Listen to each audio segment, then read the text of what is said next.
Buenas tardes, nos encontramos en la sala de la casa de la señora Victorina Peinbert Salmerón. Ella es autodidacta y estudiosa del Códice Boturini y es residente de Ecatepec. Muy buenas tardes, para mí es un placer poder hablarles de esto porque me encanta estudiar a este pueblo llamado Mexica y que tiene que ver con nuestro pasado, el pasado de los mexicanos. Me gustaría empezar por que no perdamos de vista que la palabra códice es una palabra europea que se da a los documentos y que generalmente lleva por nombre ya sea la institución o la persona, el particular que posee el documento. A mí me ha gustado mucho estudiar el llamado Códice Boturini, que en realidad es un libro. En el idioma náhuatl se llama Amochtli. ¿Y de qué trata el Códice Boturini? Trata de la migración de los mexicas.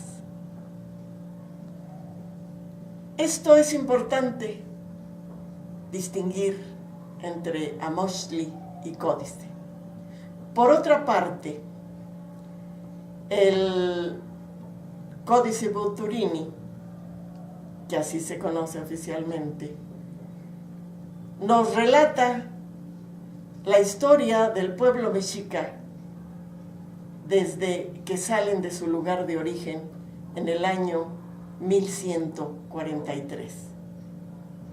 Y se tardan 25 años en llegar a tierra firme, porque en el códice aparece un lugar rodeado de agua. Y cuando llegan a tierra sólida, se llama Culhuacán. Y curiosamente, el códice termina cuando ellos se van de un sitio también llamado Culhuacán. La historia de los mexicas, desde que salen de su lugar de origen hasta la caída de la Gran Tenochtitlan, el 13 de agosto de 1521, suma en años 378. Esta historia, comparada con la cronología, con el calendario europeo, pertenece a los años julianos. No tiene nada que ver con el calendario gregoriano que nos rige. En el Códice Boturini, muy probablemente realizado por los tlacuilos, los escritores de Anáhuac, debe haber sido en la época de Ixcoatl. Pues bien, este Amochtli nos relata que estuvieron en este gran lago que abarcaba desde Tzompanco hasta Chalco en 23 lugares. Después de ese tiempo, fíjense ustedes, en 187 años, aprendieron en qué creían estos pueblos del Gran Lago. Por supuesto, este era un territorio todo ocupado. Por eso ellos no tenían un lugar al que pudieran llamar suyo. Simplemente, como decimos ahora, rentaban espacios que pertenecían a algún tlatoani. ¿Qué era un tlatoani? Tlatoani significa el que es capaz de hablar bien. Y eran dueños estos señores de extensos territorios. Acostumbraban a través de la guerra dominar otros pueblos muy lejanos que convertían en sus tributarios. Y todo eso los mexicas lo iban aprendiendo, los usos y costumbres de estos pueblos, sus credos, su manera de guerrear. Y en 187 años terminaron, como les decía yo anteriormente, en un lugar llamado Culhuacán, gobernado por el señor Cochcochtli. Estuvieron en 23 sitios que describe perfectamente el llamado Códice Boturini, que seguramente ustedes conocen. Y después la historia continúa, pero con el Códice Mendocino. ¿Y de qué trata el Códice Mendocino? Pues es otro Amochtli, es decir, otro libro que nos informa de quiénes fueron los gobernantes de Tenochtitlan después de su fundación. Nos informa también de sus usos y costumbres, cómo se educaba a los niños, en qué libros se regían para las normas de conducta, que era el Huehuetlactoli, o sea, la palabra de los ancianos, en los que se enseñaba cuál era la conducta correcta de un ser humano desde la niñez hasta la vejez. El llamado Códice Mendocino, también muy interesante, que lo conocemos llenos de leyendas en español. Sí lo hizo una persona, muy probablemente en el colegio de Tlatelolco, que sabía escribir jeroglíficos, para efecto de mandarlo al rey de España y que supiera cómo era este territorio y cómo eran los que ya consideraba sus súbditos.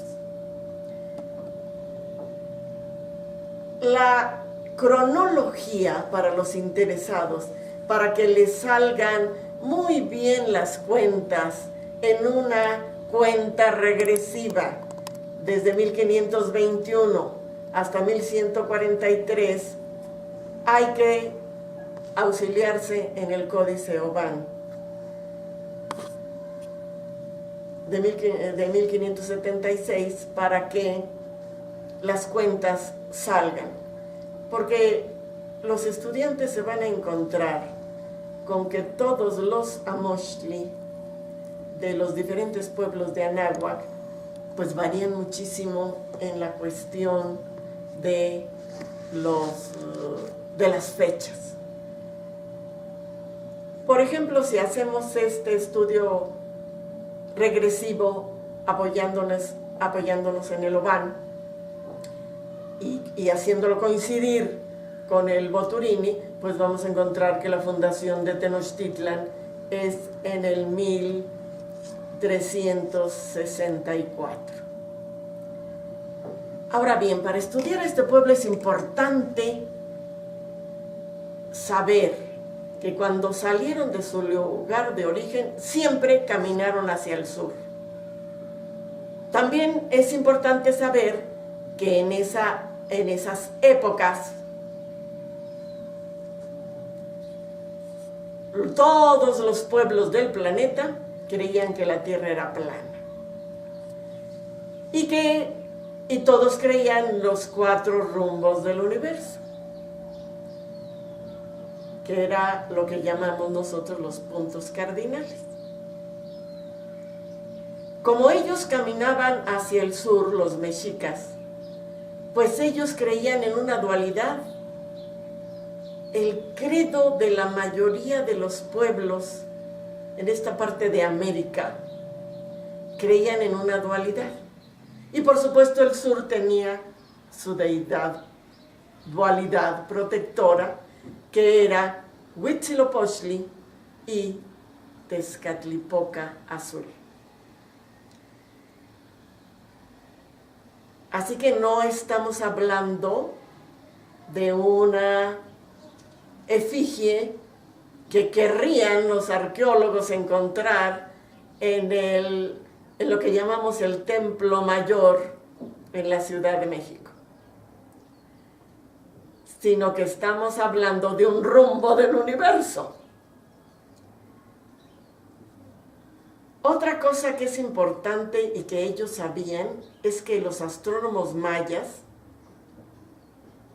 y todos los pueblos de la antigüedad, 3000 años antes de Cristo, observaban en el cielo 13 constelaciones zodiacales y 9 planetas. De manera que esos números son muy importantes para estos pueblos. Una cosa que hay que saber es lo que para estos pueblos dura un sol. ¿Cómo se saca la cuenta? Un sol dura 1144 años y es el resultado de multiplicar 13 por 52 más 9 por 52 y ahí está la cuenta. Otra cosa que también es importante saber, ¿por qué hacían la atadura de años cada 52 años?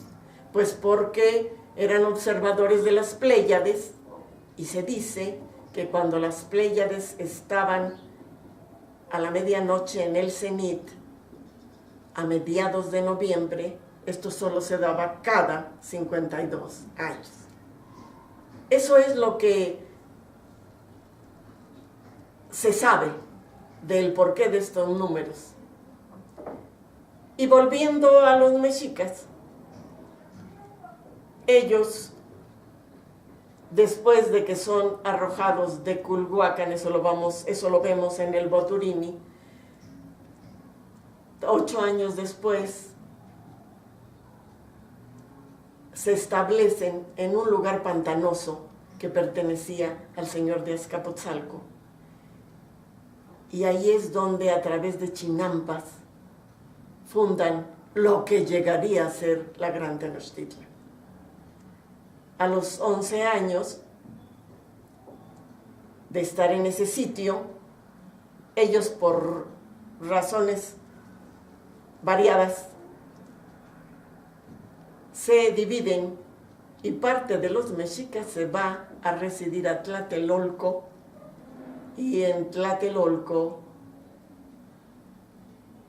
los mexicas tlatelolcas tienen su primer tianguis.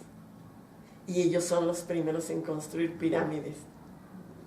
Y claro, podemos disfrutar de ese tianguis yendo a la sala mexica del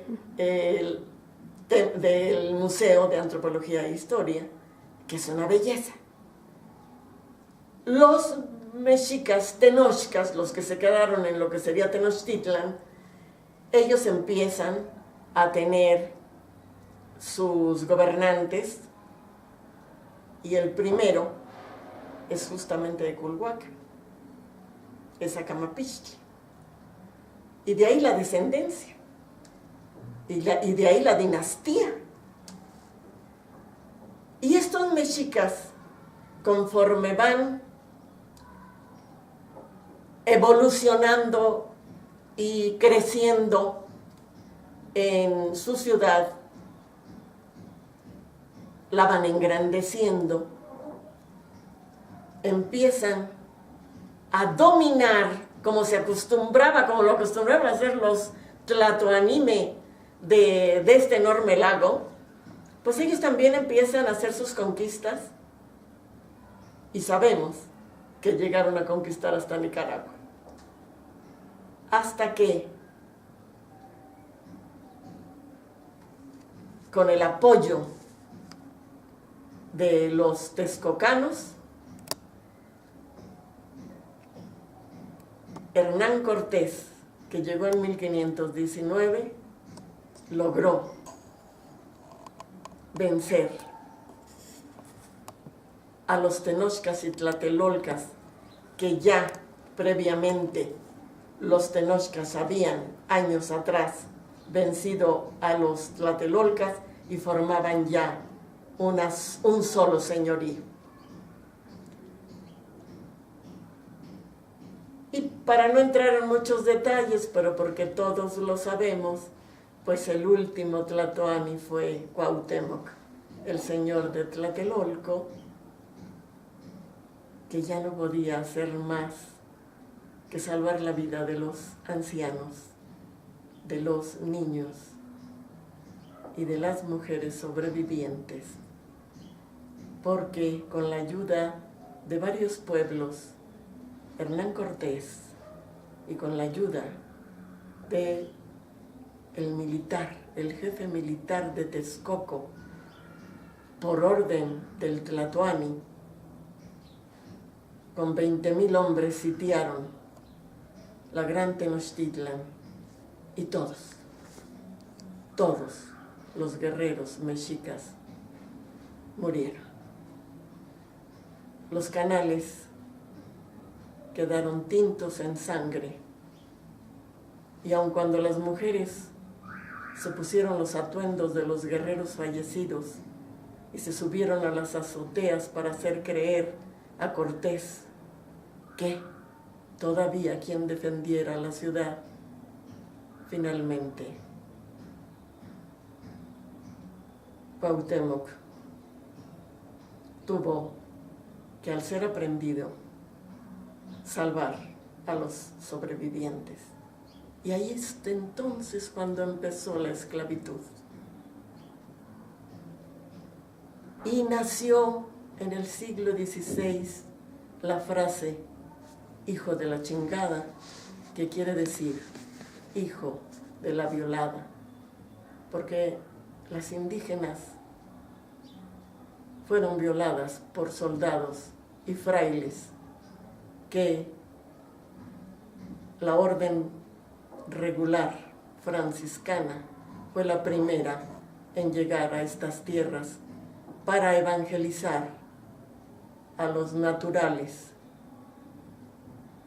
Por orden del rey de España, solo a la nobleza se le respetaron sus derechos y empezó la esclavitud.